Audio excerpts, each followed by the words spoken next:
Fire season in the southern Oregon area typically begins in mid-June, coinciding with the longer, warmer and drier months of June, July, August, and September. Generally, temperatures are higher in the southern parts of the area than they are in the northern part. In addition to this difference, the area can be understood as having two distinct climatic zones: the coastal strip west of the Coast Range and the interior valleys of the southern Willamette, Umpqua, and Rogue. The coastal strip extends from Florence in the north to Gold Beach in the far south and is bounded by the Pacific Ocean on the west and the Coast Range to the east. Temperatures along the coastal strip are more moderate than those of the interior valleys of the southern Oregon area. Average daily high temperatures in the summer months are above 65 degrees, with the hottest day of the year typically falling in the third week of August. The dry period, in which the chance of measurable precipitation is considerably less, begins the first week of July and extends through most of August. On average, the driest day of the year for cities of Florence, Coos Bay, Bandon, and Gold Beach is July 29th. In the summer months, winds are predominantly out of the north. However, wind speed and direction along the coast are highly variable and dependent on localized topography and other factors. In general, the coastal strip is windy.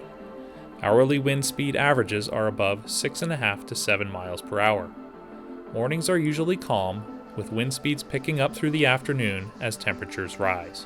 In the interior valleys of the southern Oregon area, the hot, dry period normally lasts from late June through the latter part of September. Average daily temperatures range from 78 degrees in the north and increase to the mid-80s in the south. The hottest day of the year usually occurs in the first week of August, with an average high temperature of 79 degrees in the north and 93 degrees in the south. The rainless period, in which there is little to no measurable precipitation, begins in mid-July for the northern interior valleys and lasts until mid-August. In the southern parts of the area, this dry period commonly begins in late June and lasts into the middle or latter part of September. Like the coastal strip, prevailing winds of the interior valleys are commonly from the north during the summer months, but are heavily influenced by local terrain and other weather factors. On average, the winds are more moderate in the interior valleys, with average hourly wind speeds of between 2 and 6 miles per hour. While there are many factors that influence specific local weather conditions, there are general weather patterns to be aware of that can impact fire suppression efforts in the southern Oregon area. These generalized patterns reoccur annually. During the warmer months, the development of the West Coast thermal trough, a large-scale weather feature, significantly affects temperature, wind, cloud cover, and precipitation. This feature is characterized by a ridge of higher temperatures in the lower atmosphere. It develops when a strong upper-level high pressure moves into position along and near the west coast and remains there for an extended period of time. Due to heating of the landmass, surface pressures lower in California and extend into western Oregon. This is sometimes referred to as an inverted trough. West Coast thermal trough events are commonly tied to offshore winds and downslope flows, resulting in warmer, drier air and less cloud cover. This causes abnormally hot and dry conditions west of the Cascade Mountains. When a strong thermal trough is coupled with east winds, fire danger is greatly increased.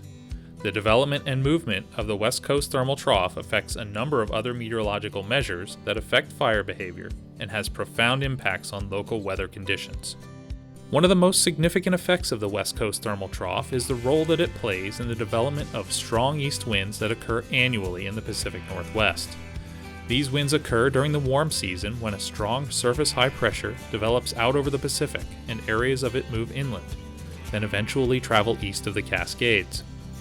It's the pressure differences over a relatively short distance that are its main driver of the east offshore winds. The strongest east winds usually occur first as the thermal trough strengthens, coinciding with the drying of the air mass aloft. This is why the ridge tops of the mid-slopes dry out first. East wind events usually last for a few days, but can extend for longer periods of time if the thermal trough is especially strong. In the fall, when the West Coast thermal trough begins to weaken and move inland, the east winds can be particularly strong. This produces hot, dry, windy conditions, along with instability. As the thermal trough moves east and crosses the Cascades, a change in wind direction from the east to west also occurs. This event typically signals the end of the warm season as it brings with it a marine layer push, with higher humidities, cloud cover, and an end to the east wind. However, this fall transition period is a particularly dangerous time for fire, occurring when fuel moistures are at their lowest points. Another significant weather event in the southern Oregon area are lightning storms. The area averages approximately 100 lightning-caused fires a year.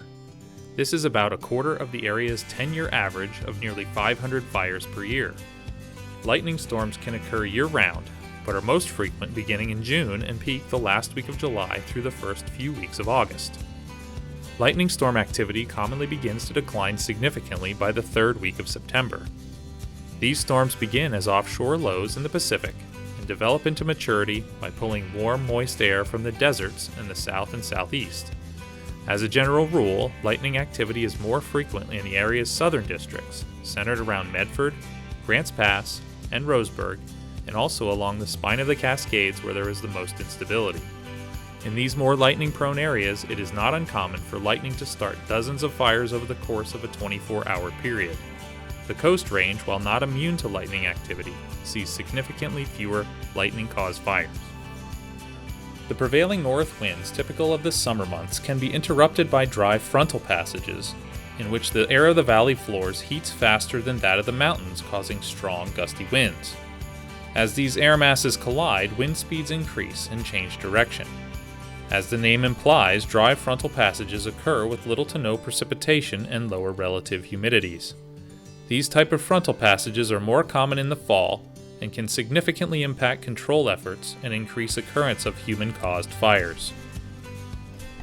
The depth of the marine layer along the Pacific coast varies daily, commonly extending up river valleys into the interior during the nights and decreasing as the day warms into the late mornings and afternoons. The moist air of the marine layer increases humidity and greatly inhibits fire growth.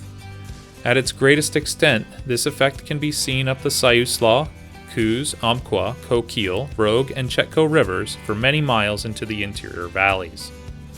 As the marine layer begins to dissipate, it is accompanied by increased wind speeds that align with the afternoon burn period and increased fire behavior. This generalized description of weather conditions in the southern Oregon area is not intended to replace the specific information contained in a local briefing. In addition to an up-to-date fire weather briefing, firefighters need to be aware of current energy release component indices.